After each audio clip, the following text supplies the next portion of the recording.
നമ്മുടെ സിനിമാ നടി ലെന മലയാളത്തിലെ ഏറ്റവും ബോൾഡായിട്ടുള്ള കഥാപാത്രങ്ങളെ ചെയ്തിട്ടുള്ള ഒരു മഹതിയാണ്. അവർക്ക് വന്നിരിക്കുന്ന അവരുടെ സ്റ്റേച്ചറിൽ വലിയ മാറ്റം വന്നിരിക്കുക. നമ്മുടെ ആദ്യത്തെ ബഹിരാകാശ സഞ്ചാരി സംഘത്തെ നയിക്കുന്നത് അവരുടെ ഭർത്താവ് പ്രശാന്ത് ബാലകൃഷ്ണനാണ്. ഒരു വലിയ മാറ്റമാണ്. ഇപ്പോൾ ലെന മലയാള സിനിമയിലെ ഏറ്റവും ഗ്ലാമറുള്ള നടിയായി മാറുകയാണ്. അഭിനയത്തകവോ അല്ലെങ്കിൽ സിനിമയിലെ അവരുടെ പ്രസന്നസോ കൊണ്ട് മാത്രമല്ല ഞാൻ പറയുന്നത്, അവരുടെ വ്യക്തിത്വത്തിലുണ്ടായിരിക്കുന്ന മാറ്റം. സാർ അതെങ്ങനെ കാണുന്നു? ലെനയെ പറ്റി ഓർക്കുമ്പോൾ ആദ്യം മനസ്സിൽ വരുന്ന രംഗം, സിനിമാ രംഗം, ഇങ്ങനെ ഒരു TV സ്റ്റുഡിയോയിൽ സ്പിരിറ്റ് എന്നാണ് സിനിമ തോന്നുന്നത്.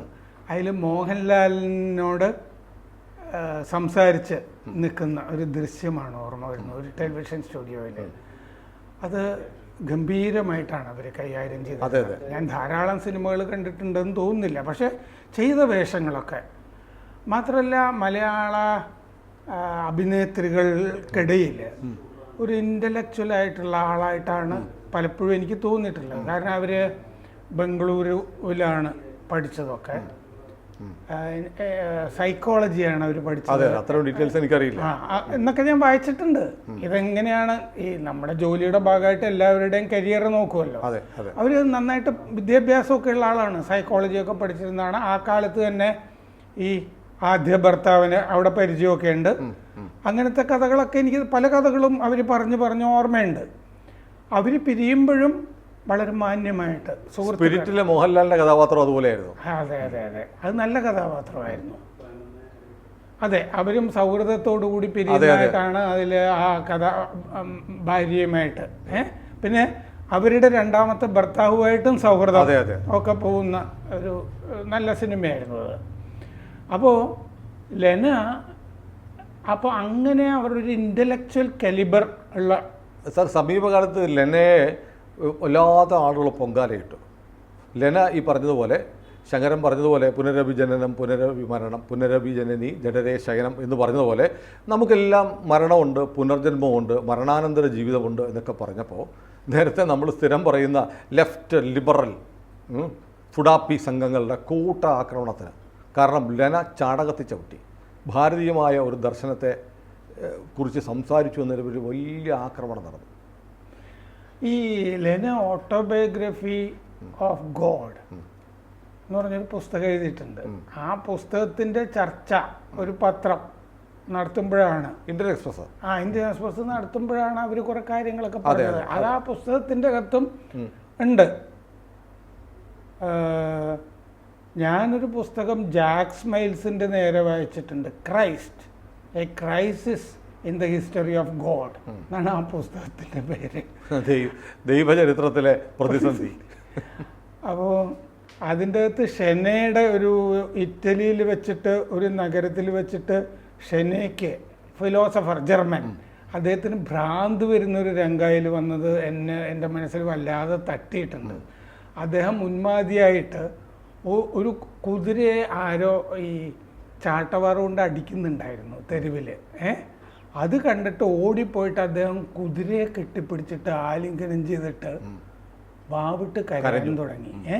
അങ്ങനൊരു രംഗം അതിൽ വിവരിച്ചത് ഭയങ്കരമായിട്ട് ഓർക്കുന്നുണ്ട്. പക്ഷെ അതിന്റെ ശീർഷകം ഭയങ്കരമാണ്. അതിന്റെ ദൈവത്തിന്റെ ചരിത്രത്തിലെ പ്രതിസന്ധിയാണ് ക്രിസ്തു എന്നാണ്. ആ സത്യത്തിൽ ഈ ജാക്ക് മൈൽസ് ആരാന്നൊന്നും എനിക്കറിയില്ല. ശരിയാണ് സാർ. ഒരു തരത്തിൽ നോക്കുമ്പോൾ നമ്മൾ പരമ്പരാഗതമായി വിശ്വസിക്കുന്ന ദൈവത്തിന്റെ ലക്ഷണമൊന്നുമല്ല യേശുദേവൻ അനുഭവിച്ചതും ജീവിച്ചതും. ദൈവചരിത്രത്തിലെ ഒരു പ്രതിസന്ധി തന്നെയാണ് അദ്ദേഹം. പ്രതിസന്ധിയിലൂടെയാണ് അദ്ദേഹം കടന്നുപോയത്. കാരണം അതുവരെയുള്ള യൂറോപ്യൻ ദൈവശാസ്ത്രം ഉണ്ടല്ലോ, കണ്ണിന് കണ്ണ്, പല്ലിന് പല്ല്, അതാണ് റോമിന്റെ മോട്ടോ. നേരത്തെ പറഞ്ഞ പോലെ ആപ്തവാക്യം. അതിനെ തിരുത്താൻ ശ്രമിച്ച രാഷ്ട്രീയക്കാരനുമാണ് അദ്ദേഹം. പൊളിറ്റിക്കൽ ആണ്. അതുകൊണ്ടാണ് ഇൻ റീ എന്നൊക്കെ മുകളിൽ പിന്നീട് എഴുതി വെച്ചത്. അപ്പോൾ അദ്ദേഹം കിഴക്ക് നിന്ന് 3 പേര് അദ്ദേഹത്തിന്റെ ജനനം കഴിഞ്ഞ് പോകുന്നതായിട്ട് പറയുന്നില്ലേ. ഇവിടുന്നുള്ള പണ്ഡിതരാണെന്നൊക്കെ പറയാറുണ്ട്. മാത്രമല്ല അദ്ദേഹം ഈ തക്ഷശിലയിലൊക്കെ പഠിച്ച ആളാണ്. അദ്ദേഹത്തിന്റെ ജീവിതം യേശുവിന്റെ അറിയപ്പെടാത്തൊരു ചരിത്രമുണ്ടല്ലോ സാർ. നമുക്ക് ലെനയിലേക്ക് തിരിച്ചു വരികയാണെങ്കിൽ അവരങ്ങനെ ഒരു ഓട്ടോബയോഗ്രഫി ഓഫ് ഗോഡ് എന്ന് പറഞ്ഞൊരു പുസ്തകം എഴുതി. അപ്പോൾ അത് ഭാരതീയ പൈതൃകത്തിൽ ഊന്നുന്ന കുറേയൊക്കെ ഞാൻ നോക്കിയത്, ഞാൻ കുറേയൊക്കെ അറിയാൻ ശ്രമിച്ചിട്ടുള്ള അദ്വൈതവുമായിട്ട് ചേർന്ന് പോകുന്നതായിട്ടാണ് അവരുടെ ആ അഭിമുഖത്തിൽ ഉള്ള പല അഭിപ്രായങ്ങളുമൊക്കെ തോന്നിയത്. അപ്പോൾ അവർ ഈ പറഞ്ഞ പോലെ, പക്ഷേ അവർ ഇംഗ്ലീഷിൽ കൂടുതൽ വ്യുൽപ്പത്തിയുള്ള ആളാണെന്ന് തോന്നുന്നു. അപ്പോൾ അതുകൊണ്ട് അവർ ഈ കർമ്മ എന്നൊക്കെ പറയുന്ന ആ രീതിയിലൊക്കെയാണ് അതിനെ വിശദീകരിച്ചിട്ടൊക്കെ പോകുന്നത്. അത് പറഞ്ഞതിൻ്റെ പേരിലാണ് ഇവിടെ കുറേ ആളുകൾ ഈ ഒരു ഓൺലൈൻ ഭാഷയെ പറഞ്ഞാൽ എയറിൽ കയറ്റിയത്. പക്ഷേ എയറിൽ കയറ്റിയ ലെനയുടെ ഭർത്താവ് ഇപ്പോൾ ആകാശവും കടന്ന് ആകാശത്തിനപ്പുറത്തേക്ക് പോകാൻ പോവുകയാണ്. അതെ, അദ്ദേഹവും ലെനയും കൂടി പൂജാമുറിയിൽ കുറേ നമ്മുടെ ദൈവങ്ങളുടെ മുമ്പിൽ തൊഴുന്നൊരു ചിത്രം കണ്ടു. ആളുകളുടെ കുരു പൊട്ടിക്കാൻ വീണ്ടും പോകുന്നതാണ്. പക്ഷേ സാർ, ഞാൻ ആലോചിക്കുകയാണേ, ഇപ്പോൾ ബഹിരാകാശ ദൗത്യം എന്ന് പറഞ്ഞാൽ 100% വിജയകരമായ ദൗത്യമൊന്നുമല്ല. ഒരുപാട് അപകടം, യൂറി ഗാഗറിൻ പോയിട്ടുണ്ട്, അതിനുശേഷം ഒരുപാട് ആളുകൾ പോയിട്ടുണ്ട്. കൽപ്പന ചൗളയുടെ ദുരന്തം നമുക്കറിയാം. ഇന്ത്യയിലെ രാകേഷ് ശർമ്മ പോയിട്ടുണ്ട്. അതിനുശേഷം പോകുന്ന ആളാണ് ഇദ്ദേഹം. Soviet union. നമ്മുടെ ഇരിങ്ങാലക്കുടയിലെ പി രാധാകൃഷ്ണൻ ഉണ്ടല്ലോ, ISROയുടെ ചെയർമാനൊക്കെ ആയിരുന്നു. അദ്ദേഹത്തിന് പോകാനായിട്ട് തെരഞ്ഞെടുത്തിരുന്നു, പക്ഷെ അത് നടക്കാതെ പോയി. അതെ. അപ്പോൾ ഏതായാലും ഞാൻ പറയുന്നത്, ഇത് സ്പേസിലേക്ക് പോയാൽ 50-50 ചാൻസ് എന്ന് പറയാം. 100% ഗ്യാപ്പൊന്നുമില്ല. അപ്പോൾ ഒരു പക്ഷേ രാജ്യത്തിന് വേണ്ടി സ്വന്തം ജീവൻ പോലും സംഭാവന ചെയ്തിരിക്കുകയാണ് പ്രശാന്ത് ബാലകൃഷ്ണൻ, ലെനയുടെ ഭർത്താവ്. ദൗത്യം നമ്മുടെ വിജയിക്കട്ടെ, നമ്മുടെ പ്രാർത്ഥനകൾ എപ്പോഴും ഉണ്ടാവും. ഓരോ ഇന്ത്യക്കാരുടെ രാജ്യത്തിനുള്ള ഒരു സമർപ്പണമാണ്. അങ്ങനെയുള്ള ഒരു മഹാപുരുഷന്റെ ഭാര്യയാണ് ലെന ഇപ്പോൾ. അത് വലിയ കാര്യമാണ്. ഒരു പക്ഷേ മലയാള സിനിമയിൽ ഇന്ന് ലെനയെ ഈ പറഞ്ഞതിൻ്റെ പേരിൽ, അവരുടെ അന്നത്തെ അഭിമുഖത്തിൻ്റെ പേരിൽ, ഭാരതീയ സംസ്കൃതിയെക്കുറിച്ച് പറഞ്ഞതിൻ്റെ പേരിലൊക്കെ പൊങ്കാലയിട്ട മാധ്യമപ്രവർത്തകരുണ്ട്. അവർക്കിനി അത് പ്രശാന്ത് ബാലകൃഷ്ണൻ ഉൾപ്പെടുന്ന നമ്മുടെ ഗഗൻയാൻ്റെ വല്ല ഓരോ അറിയണമെങ്കിൽ ലെനയുടെ വീട്ടുപടിക്കൽ കാവൽ നിൽക്കേണ്ടി വരും ധാരാളം. മാത്രമല്ല, ചിലപ്പോൾ ഈ ഒരുപാട് കുരുപൊട്ടിയിട്ടുണ്ടല്ലോ സോമനാഥിനെ പൊങ്കാലയിടുന്നത് അദ്ദേഹം സ്ഥാനാർത്ഥിയാവുമോ എന്നുള്ളൊരു ഭയം കൂടി ഉണ്ടാകാം. അപ്പോൾ ഗഗൻയാനൊക്കെ ആയതുകൊണ്ട് സോമനാഥന്റെ വീട്ടുപടിക്കലും കാവലിരിക്കണ്ടേ? അതെ. അല്ല, ഞാൻ പറയുന്നത് ഇനിയിപ്പോൾ ഈ സോമനാഥിരിക്കട്ടെ, പക്ഷെ ലെനയെ ഇത്രയും അറ്റാക്ക് ചെയ്ത് പോരും. പ്രത്യേകിച്ചും മലയാള സിനിമയിൽ നിന്ന് ഒരുപാട് നടിമാരും നടന്മാരും സ്വന്തം പൈതൃകവും. പക്ഷെ എനിക്ക് തോന്നിയത് ആ ആക്രമണങ്ങളൊന്നും ലെനയെ മൈൻഡ് ചെയ്തില്ല. വളരെ അവർ നിസ്സംഗതയോടെ അവർ അവഗണിച്ചു. അതാണ് ഇന്ത്യയുടെ ഈ അദ്വൈത സിദ്ധാന്തത്തിലൊക്കെ പറയുന്നത് ഡിറ്റാച്ച്മെന്റ് എന്ന് ഇംഗ്ലീഷിൽ പറയും. അകൽച്ച എന്നുള്ളതല്ല, സംസ്കൃതത്തിലെ വാക്ക് വൈരാഗ്യം എന്നാണ്. നമ്മൾ ഭയങ്കരമായിട്ട് ഒന്നിൽ ഇൻവോൾവ് അല്ലാതെ ഇരിക്കുക. എല്ലാം കർമ്മണ്യവാധികാരസ്ഥെ മാ ബലേഷു കഥാചന എന്ന ഭഗവത്ഗീതയിൽ നമ്മൾ ബലം വെച്ചിക്കണ്ട. നമുക്കൊരു വേഷം തന്നിരിക്കുന്നു ഈ ഭൂമിയിൽ. ആ വേഷം നമ്മളെ കൊണ്ട് കഴിയുന്നത്ര നന്നായി ആടുക. പക്ഷെ വേറെ കാര്യം, ഈ അമ്മയുടെ മീറ്റിങ്ങിലൊക്കെ നടിമാരൊക്കെ വരുമ്പോൾ ലെന അത്ര മലയാളത്തിലെ സൂപ്പർ താരമൊന്നുമല്ല. പക്ഷേ ഇന്ന് മലയാളത്തിലെ വലിയ സൂപ്പർ നായികമാരെക്കാളും വലിയ സൂപ്പർ താര പദവിയിലാണ് ലെന പതിക്കുന്നത്. അമ്മയുടെ മീറ്റിങ്ങിലൊക്കെ എത്തുമ്പോൾ ഒരുപക്ഷെ ലെനയോളം ആളുകളെ ആകർഷിക്കുന്ന മറ്റൊരാളുണ്ടാവില്ല. ലെനയുടെ സ്റ്റേച്ചർ തുടക്കത്തിൽ വല്ലാതെ മാറി. ഒരു പക്ഷേ നമ്മളൊന്ന് ആലോചിക്കണം, ലെന ഇന്നലെ വരെ ഉണ്ടായിരുന്ന ലെനയല്ല. ഇന്ത്യ സെലക്ട് ചെയ്തിരിക്കുന്ന 4 വൈമാനികരിൽ ആ സംഘത്തിൻ്റെ തലവൻ്റെ ഭാര്യയാണ്. അതായത് വളരെ ആ സംഘത്തിലെ ആരാണ് ആകാശത്തേക്ക് പോവാന്നറിയില്ല, അതിലൊരാളാണ് പോകുന്നത്. പക്ഷേ വേറെ കാര്യമുണ്ട് സാർ, ഏറ്റവും പ്രധാനപ്പെട്ട കാര്യം എന്ന് പറയുന്നത് ലെന ഇന്നലെ വരെ കണ്ട ലെനയല്ല. ഒരു പക്ഷേ രാജ്യത്തെ ഏജൻസികളായ റോയും NIAയും IBയും ഒക്കെ നിരന്തരം സാഗൂതം പരിശോധിക്കുന്ന, ചുറ്റും വട്ടമിട്ട് പറക്കുന്ന ഒരാളായി ലെന മാറിയിരിക്കുന്നു. ലെനയെ അന്ന് പൊങ്കാലയിടുമ്പോഴും ഞാൻ ആലോചിച്ചിരുന്നു, ഇവർ സ്ഥാനാർത്ഥിയൊന്നും ആകാൻ പോകുന്നില്ലല്ലോ. പിന്നെ ഈ കുരുപൊട്ടേണ്ട കാര്യം എന്താണ്? അതാണ് ഹിന്ദു മതത്തിനെതിരെ കേരളത്തിൽ പ്രത്യേകിച്ചും ഒരു സംഘടിതമായ ആക്രമണം പല കേന്ദ്രങ്ങളിൽ നിന്നും നടക്കുന്നുണ്ട്.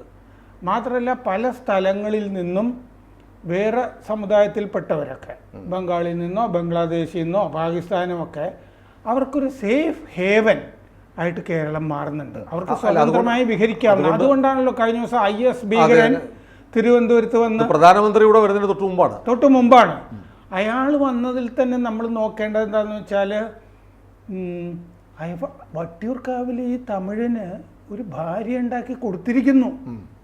അത് ചില ആളുകളുടെ ഇടപെടൽ അതിന്റെ പിന്നിൽ ഉണ്ടല്ലോ. മറ്റേ ഈ അധ്യാപകന്റെ കൈവെട്ടിയ സവാദിനെ 2.5 വർഷം മട്ടന്നൂർ, അതൊരു ദരിദ്ര കുടുംബത്തിലെ പാവം പെൺകുട്ടിയാണ്. ആ കുട്ടിയുടെ ബാപ്പ ഈ മീൻ വിൽക്കുന്ന ഒരാളുടെ സഹായി മാത്രമാണ്, മീൻ വിൽക്കുന്ന ആൾ പോലും അല്ല. അമ്മ ഒരു കല്യാണ മണ്ഡപം വൃത്തിയാക്കാൻ പോകുന്ന തൂപ്പുകാരിയാണ്. അങ്ങനെ ഒരു പെൺകുട്ടിയാണ് ഈ ചതിയിൽ പെടുത്തിയിരിക്കുന്നത്. കഷ്ടമാണ്. ഈ കേരളത്തിന്റെ മണ്ണിനെ അങ്ങനെ വിട്ടുകൊടുക്കുക. ഈ ഹിന്ദുമതത്തിന് വേണ്ടി അവര് സംഖ്യയൊന്നുമല്ല ലെന, ഹിന്ദുമതത്തിലെ ചില അവർ വിശ്വാസിയാണ്. ഏതായാലും ലെനയുടെ കാര്യം പറയുമ്പോൾ, ലെന എന്ന് പറയുന്നത് കേരളത്തിലെ മുഴുവൻ ആളുകളുടെയും അഭിമാനത്തിൻ്റെ പ്രതീകമാണ്. സ്വന്തം ഭർത്താവിനെ ഒരു നിർണായകമായ ദൗത്യത്തിന് വേണ്ടി അയച്ച് അതിനുവേണ്ടി പ്രാർത്ഥനയോടെ കാത്തിരിക്കുന്നു. അതോടൊപ്പം മറ്റൊന്നുകൂടിയുണ്ട്, ഞാൻ നേരത്തെ ഇടയ്ക്കെന്ന് പറഞ്ഞ് സാർ ശ്രദ്ധിച്ചില്ല എന്ന് തോന്നുന്നു. കേരളത്തെ ഇപ്പം രാജ്യത്തെ സംബന്ധിച്ച് വളരെ പ്രധാനപ്പെട്ട ഒന്നാണ് ഗഗൻയാൻ ദൗത്യം. അതിൻ്റെ ക്യാപ്റ്റൻ്റെ ഭാര്യ എന്ന നിലയിൽ നമ്മുടെ സുരക്ഷാ ഏജൻസികളടക്കം ഇനി ലെനയെ സ്വാഗതം നോക്കുന്നുണ്ടാവും. അവരുടെ സംരക്ഷണം പോലും ഒരുപക്ഷെ റോ ഉൾപ്പെടെ, സാധാരണഗതിയിൽ ഇന്ത്യക്ക് പുറത്തുള്ള ഓപ്പറേഷൻസ് നടത്തുന്ന ഏജൻസിയാണ്.